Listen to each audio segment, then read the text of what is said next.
ይሄ ልጅ በጣም አበዛው። ዝም ስንል ደግሞ በተደጋጋሚ እያደረግከው ነው። ይኸውልህ ምን ነው ልኬን ንገሩኛል። ልደት ጌታን ከልቤ ነው እኔ እነግርሃለሁ። ይሄ ቪዲዮ ተባብረው እንደሌላ ጊዜ ቢያስጠፉት በእናንተ ነው ማዝ ነው።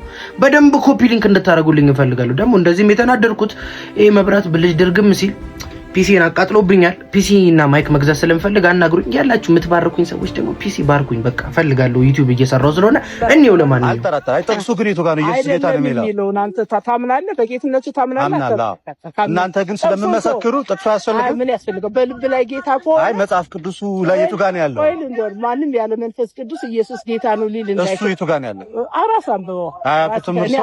በእውነት አዎ፣ ግን ይስጣል። ጥቅሱን ሳያውቁት ነው የሚናገሩት። አውቋል። ቁጥሩና ምዕራፉን አልወጣም። ኮመንት ላይ ግቡና በወንጌል አላፍርም ብላችሁ ጻፉልኝ። ይሄ ሁሉ ልፋትህ በመጨረሻም ጴንጤዎች መጽሐፍ ቅዱስ አያውቁም አያነቡም ለማስባል ነው። አደባባይ ላይ ወጥተው ወንጌልን የሚሰብኩ ሰዎች የሚሰብኩትን የመጽሐፍ ቅዱስ ክፍል በቃላቸው ቢይዙ መልካም ነው። ባይዙም ግን መጽሐፍ ቅዱስ ውስጥ ያለውን እውነት አልካዱም፣ አልዋሹ። መንገድ ላይ ወጥተው ሐሰትን እየሰበኩ ይዛሃቸው ብታፋጠጣቸው እንዴት ደስ ይላል። እነሱ ግን ቁጥሩን እንጂ ሕይወት የሆነውን ክርስቶስን አልረሱትም። ፍቅር ግድ አላቸው፣ ፍቅር ነካቸው። የነካቸው ፍቅር አደባባይ አወጣቸው።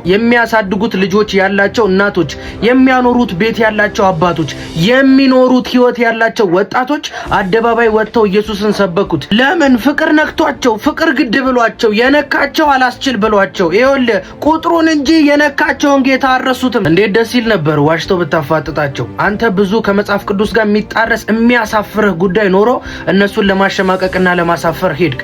እነሱ ኢየሱስ ጌታ ነው ብለው ሰበኩ። ቁጥሩን ማስታወስ አልቻሉም፣ ግን መጽሐፍ ቅዱስ ላይ አለ። አንተ ልጠይቅህ፣ መጽሐፍ ቅዱስ ማርያም አማላጅ ነች አይልም። መጽሐፍ ቅዱስ ገብርኤል ያማልዳል አይልም። መጽሐፍ ቅዱስ ማርያም መካከለኛ ነች አይልም። መጽሐፍ ቅዱስ ለመላእክት ስገዱ አይልም። መጽሐፍ ቅዱስ በስራችሁ ትድናላችሁ አይልም። መጽሐፍ ቅዱስ ለካህን ተናግራችሁ ኃጢአታችሁን እኔ ሰርይላችኋለሁ አይልም። መጽሐፍ ቅዱስ መካከለኛ ከኢየሱስ ክርስቶስ ውጪ ሌላ አካላት አሉ አይልም። ይሄን ሁሉ ተሸክመ ቁጥር የረሳችሁን ምስኪኗን የጌታን ነፍስ ልትኮንናት ሄድክ። ይኸውልህ አንተ ብዙ ከመጽሐፍ ቅዱስ ጋር የሚጣረስ ጉዳይ አለ። ራስን ቀድማክ ጌታ ይወዳል። መጽሐፍ ቅዱስ አንብብ።